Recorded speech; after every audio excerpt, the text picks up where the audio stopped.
all for the prayer. Almighty God, we ask for your guidance and direction as we come together to meet.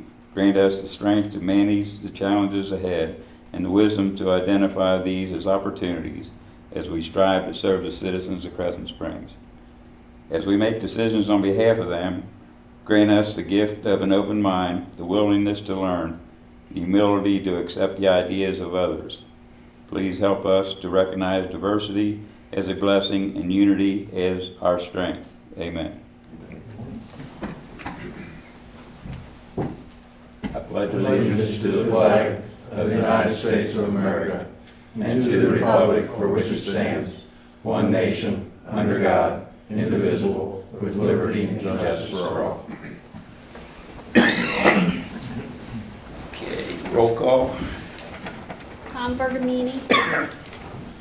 Matt Zeck. Here. Christy Arlinghouse. Mike Daugherty. Here. Bob Mueller. Here. Carter Dickerson.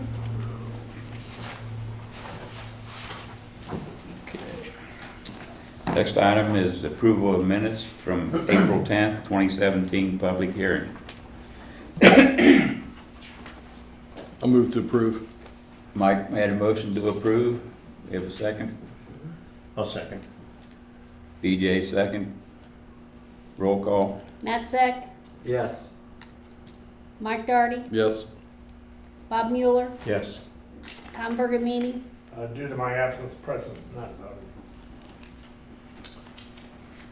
Okay. Next item, April 10th, 2017 council meeting minutes. I'll move to approve. Mike's motion to approve. I will second. Matt second. Roll call. Mike Daugherty. Yes. Bob Mueller. Yes. Tom Bergamini. Due to my absence, present not voting. Matt Zeck. Yes. Okay. Fire authority report, Mike. Nothing to report really since the last meeting. Our meeting is next week. Been told of nothing really out of the ordinary going on. Was a busy day today though. A lot of runs. A lot of runs. Okay. Thanks, Mike. Finance report, Matt. From the finance perspective, we're going to spend a lot of time in the new business talking about the ordinances 2017-2 and 2017-3, which will be the readings of the budget. So my question for you, Mayor, do you want to cover that in new business, or do you want me to cover it now and we have the readings later? I can cover it now. Okay.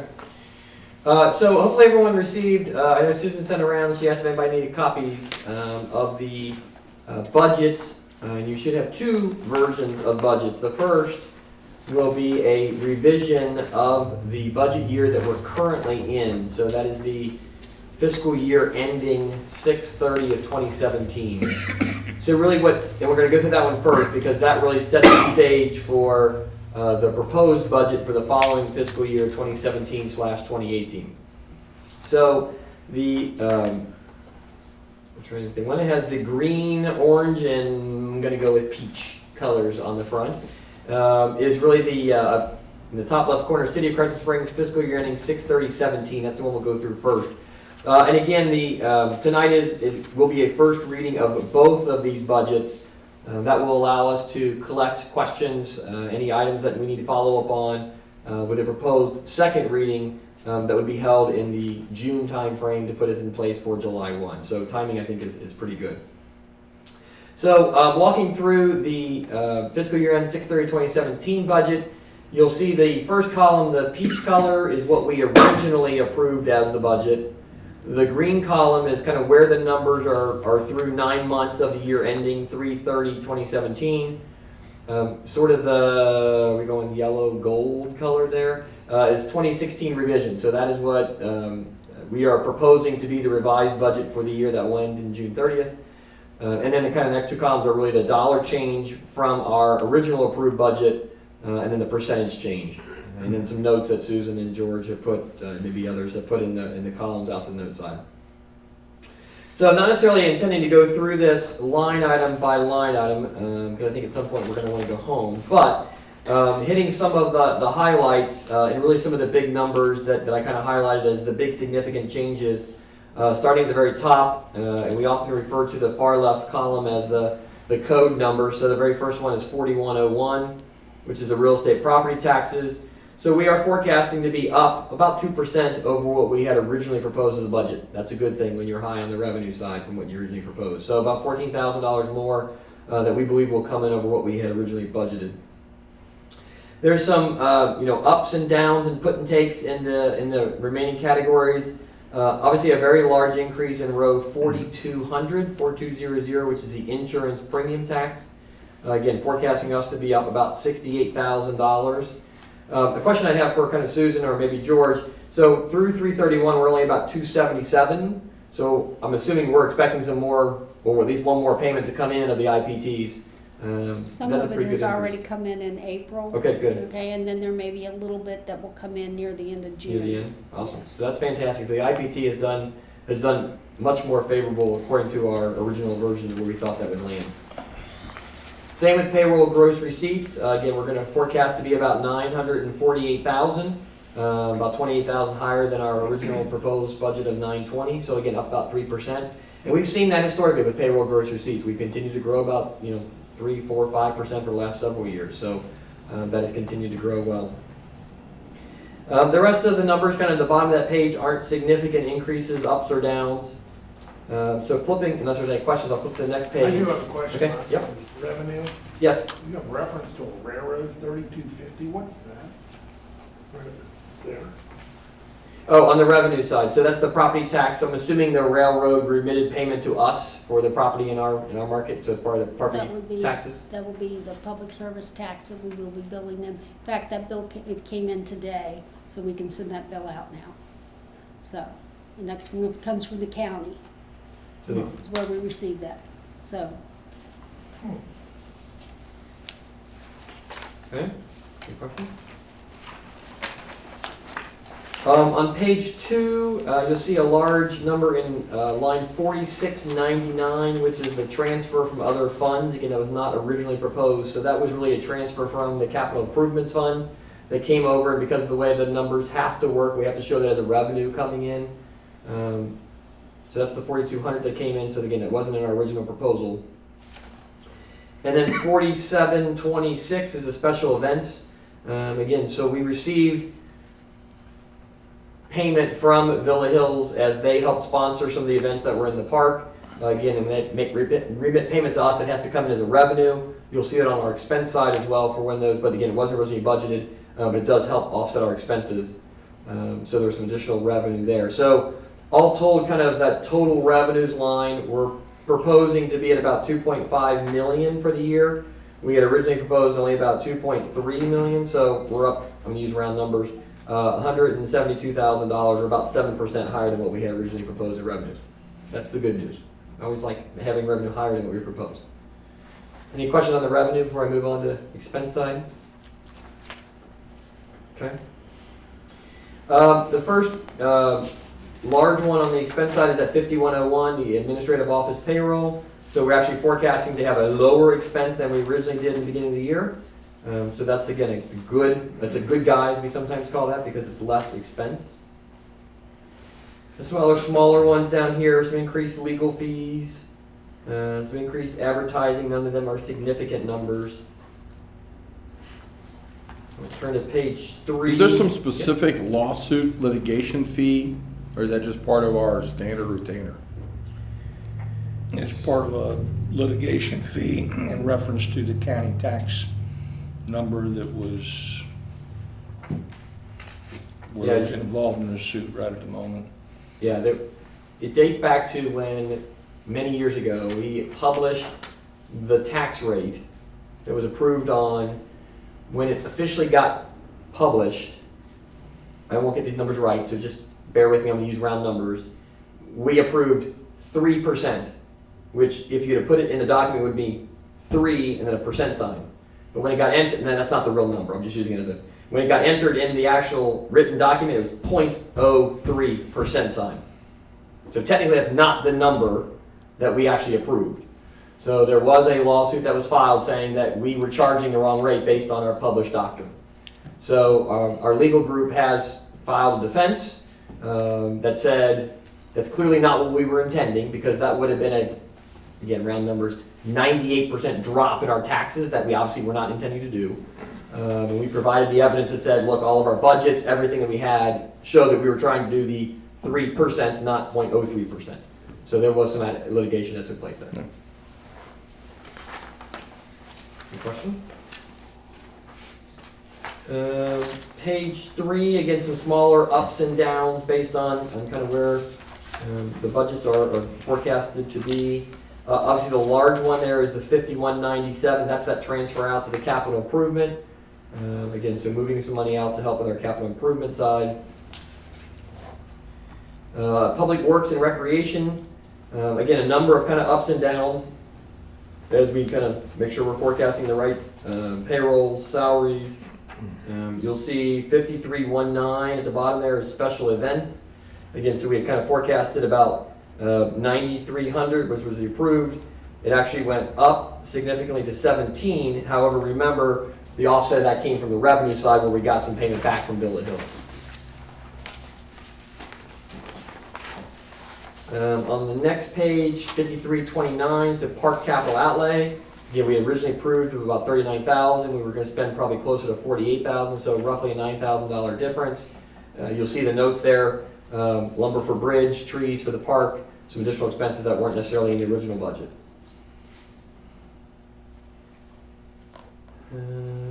On the trees for the park on the revenue side, that includes the grant money. Yeah, there was a grant money. Yes, correct. Yep. This offset that. It helps offset some of that additional expense.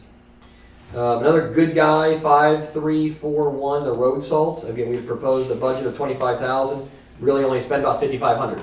So good for the a good guy for us because we didn't have as much snow. We didn't necessarily need as much road salt. So that saved us roughly $20,000, which is fantastic. The public parking lot in 5344 again was not part of the original budget. So there's the $40,000. That's the parking lot up near the Tobin building. There's some repairs from trucks, reduced maintenance. On the top of page 5, kind of a summary of that, the public works, and then you have the safety services, which, again, most of the safety services and all the safety services are actually contractual obligations. So we know those numbers, no going into it, so there's no variances, there shouldn't be significant variances there. So that's pretty much right on original budget. And then also, similar to the debt service, again, we know those kind of payments and amounts going in, so there's not a whole lot of adjustments there. So kind of coming down towards the 3/4 of the way down, the total expenses. We're showing total expenses about 2.6 million. We'd originally budgeted about 2.5. So we're up a little bit, about 2.2% higher expenses than we originally budgeted. But we're getting, and I think these notes are really good here. Remember, that includes a parking lot that was not in there.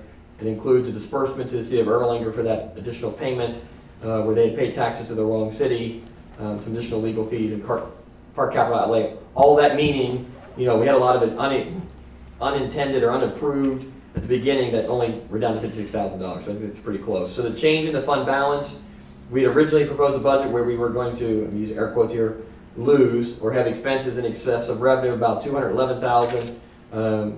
We're proposing to bring that down to about $96,000. So it's an improvement, although it's still expenses higher than revenue for the year.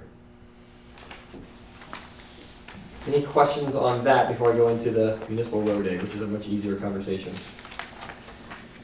Municipal road aid, again, this is the second fund that we have. So again, we're kind of showing not a whole lot of changes from what we had originally proposed. All told, we had some additional money that came in. So I think we had some contractors' expenses that were less than what we had proposed. So again, in 5346, we had proposed about $65,000 expense. We're only going to have about 31, so we'll have roughly $33,000 less of expense, which therefore brings us our change in fund balance to about $42,000 for the year. Any questions on that? Okay, so that is a proposal of where we believe the year will end. So again, later we'll have a first reading of this budget revisions for the year ending 6/30/2017. So that orange, we call that orange column, then becomes kind of a launching pad for the next proposed budget, which would be for the year starting July 1, of 2017 going to June 30th, 2018. So this is more, I would say, of a forward-looking budget into the future. So the blue would be kind of our proposed budget for the year, using the prior year as a launching off pad. So 4101, we're kind of, let's basically kind of keeping that a little bit flat. So you leave it down 2%. Just be conservative, make sure that we're making the right decisions. So that's about a 2% drop. Then there's some up and downs. Again, the rest of the taxes, they are significant dollar amounts. Insurance premium tax, we're showing a drop down from where we were at finished the year. As we talked about before, the IPT is really hard to predict. A lot of it comes from when insurance policies are underwritten, because we do get a nice tax on the first year of the written policy. Hard to predict how many policies are going to be written and for what amounts. So we generally take a pretty conservative view and then bump it up as we get closer to the end of the year. Payroll gross receipts, which again has been on a nice tear, be conservative, and use kind of a 3-year average of where that's been. Utilities franchise fee, again, not a significant drop. As we talked about before, utilities franchise fee is a lot dependent too on weather conditions, right? Because it's based on your utility bill. So if it's a really cold winter, you're running that furnace all winter long, you could have higher bills and therefore the percentage would be higher. Smaller winters, lighter winters would be smaller bills. Other significant ones, there's some grant money in here in 4440. So again, this is the grants for the park for the restrooms. Yeah, let me just touch on that real quickly. We didn't know if we were going to get it or not. Excuse me. We received a phone call Friday that there was some money left over. We wasn't awarded the grant, but then they called us and told us there was some money left over, and the state picked us to receive it if we wanted to still take benefit from the money. We applied again for this next year, and they wanted to know if we wanted them to use the 2016 numbers or the 2017. We told them the 17. She told us some additional things that we needed to send to them, but April and Susan rushed. They got it together on Friday. It was sent out to them, and now they're sending it to the federal government for their approval. So it appears from the way they're talking that we're going to receive that grant. Awesome. Now, How does that grant work? Do we do all the work and then submit it? No, yes, that's correct. Part of it's in kind. Okay. Part of it is cash money that they'll reimburse us. Okay. That money's not in here because we just found this out and this was already done. We don't know if we'll get it after we approve these budgets or not, but if we do, I guess that's something we consider in a revision after we get it. So, great. Just to make you aware, we're looking good on that. Great. On page 2, about halfway, again, there's a lot of kind of puts and takes. We're obviously not doing the transfer from other funds, so that'll be a reduction. So overall, kind of that middle, right in the middle of the page, the total revenues. So we're forecasting about 2.4 million, which is down about $100,000, or about 4%. Again, that does include some grant money as well. So that's kind of where we're anticipating the revenues from a conservative view to shake out. On the expense side, you have the administrative office. Again, some payroll increases here, about 3%, which then impacts the FICA and the pensions. We are taking out some of the legal fees, again, not anticipating any additional court cases or lawsuits. Top of page 3, again, some smaller ups and downs. We do have a nice increase, nice in the sense of a larger amount. For the health and life insurance line 5175, so about 9%. Historically, we have received input from carriers to tell us kind of where that direction of that's going. I don't know that everyone has ever told us it's going down. So we're continuing to kind of see rises in health and life insurance. Another big number down in 5196, the miscellaneous admin. Again, down about $50,000. Again, that $50,000 is the payment for that organization that made their tax payments to us in error, and it should have gone to the city of Erlanger, so we had to move that out so that we will not have that issue going forward in this budget year. So we'll be completely done with that issue. So administration side is showing down about $77,000 versus where we think the prior year is going to end. So despite some of those increases, that $50,000 helps take out a lot of that difference. Public Works, again, some 3% increases for payroll, which then affects full-time, the FICAs, the pensions. Top of page 4, again, increasing some potential overtime payments as well. Let's see, 5329, we're showing a large decrease in terms of park capital outlay, but still have about $20,000 in the budget. I think there's notes here about security cameras and the platforms for the playground equipment. I'm assuming that's what that game time is, correct? That's correct. 5338G, which is garage maintenance, so replacing the furnaces. Is that the Public Works garage, I'm assuming? Yes. Okay. Apparently the Public Works guys want heat. I don't know why. We don't need it. And then we do have some additional increases going back in for the road salt. Again, planning, putting down the budget, planning ahead of time. Let's hope we have a nice mild winter. We don't need it, but bringing that back up to historical where we paid for that. We won't have 5342, the construction project, the parking lot, so those are both coming out. So that shows some reductions.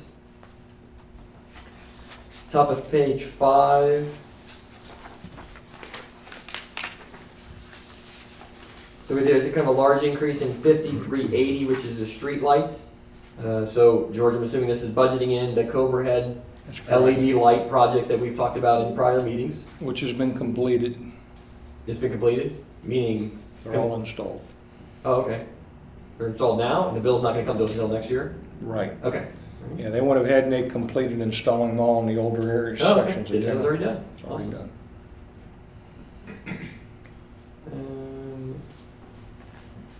So 5394, that's the grant money. So this is kind of the expense side of doing the restrooms at the park that you saw the grant for earlier. Safety services, again, the police contract has an escalation increase in it, so we're budgeting that in. Fire authority is the amounts that have been given to us. So they've already given us what their number will be for the following year. So we do see about roughly a 4% increase in safety services. And then you have the debt side. So you'll see in 5802, we are building into the budget a portion of the community center, which if we did a loan would be a portion of that. Can I comment on that for Please do. just a second? Yeah. Just for your information, we have met with a builder who had went through the building for the second time, looking at our electrical last Friday. He is supposed to get some numbers toward the end of this week for me as what he believes the true cost or the actual cost would be for a building. In the meantime, I met with Pat Wingo from Triad, who is the new economic development person. And in the conversation that I was involved with her and the mayor, was telling her about the building. And she says, there is, I believe, a community block grant that would be available for a senior building. She used to be with Newport and she's done 1 or 2 of these. So she says, would you like me to look into it? And I said, sure. So she did look into it, and yes, there is one up to $500,000. And she met with We'll take Megan, two. please. We'll take 2. Yeah. She met with Megan Sanfus, and the deadline is the end of August, I believe, to get the application in. And in that, you have to have a set of plans. You have to have cost estimates, and you got to have the drawings. And you also have to have an operational plan for it. So we're working on getting the operational plan. We're trying to get the numbers, and then we'd have to make a decision whether we want to have a set of plans. But our match to that would be $250,000, and they would put $250,000 in. If we don't make the application deadline this year, then we can, if it's available next year, we can try to make it, just so you know. Awesome. So the bottom of that page, you see the total expenses being about 2.7 million, so up about $105,000 over the prior year. So about a 4% increase in the overall expenses. The top of page 6 then shows you the change in the fund balances. So we are proposing the year ending 6/30/2017 to be about 96,000 of expenses ahead of revenue. So for 17/18, we're proposing to be about 301,000 of expenses exceeding revenue. So it's a pretty significant increase of expenses, but there's a lot of projects and expenses in there. Yeah, I get a question on, line item 5811. 5811, debt service interest. Why does it increase 22,646%? Yeah, so it's going from the $75 to the 17. So if we borrowed the money for the community center, Oh, we would have the interest, according to the interest payment. So I'm assuming, George, you kind of used that rough document I gave you that said if we borrowed, I don't know if it's number used, $1 million, let's just say it's $1.3 million, right? We'd have an annual principal payment, which will be in line 5802, and the interest payment goes along in 5811. Yeah, those two are tied together. That was just on the estimates. Yes. Great question. And then the last part of page 6 is just municipal road aid. Again, very similar to in years past, the revenue would be very similar. And then we have some expenses as we do some road repairs, so not a significant change. Although I think you have some contractor's expense in here, about $65,000. We only did about 30 last year, but similar to what we did last year, let's put it in. Right. And then if we don't use it, then we can back it back And out. we have no major road projects in the future for next year, but we are going to be doing some maintenance, and that's what this money comes out of. Great. We'll have a public hearing in July. July. To approve that. So again, that's the proposed budget for, I would say, the future fiscal year that ends 6/30/18. Again, that will be, we'll do a first reading of that as 2017-3 in the new business part of the meeting. And if there's any questions after you read this and follow up and you want to email them or ask, we're certainly happy to track down whatever you need us to look at. The one piece I would say that we didn't talk about back at the very beginning in row 4101, that real estate property tax. You know, one thing we've already talked about, again, as the last page is forecasting that we'll have expenses in excess of revenue of about $300,000, is in row 4101, the real estate property taxes, and whether we take that compensating rate or do we try and increase more of compensating rate plus 4. This was done with the compensating rate? Well, it's got it's done with the yes, with the compensating rate. Just the compensating rate. Yes. So we have only taken It does have the 4% listed to the right Yes. there for you, but yes. Yeah, so yeah, I had about $30,000, so that's pretty close. So we have taken the compensating rate and not gone above the compensating rate for the last 10 years. I believe we're on 10 years. I think 2008 was the last time we took an increase. Again, that compensating rate, we can go up to plus 4% without having a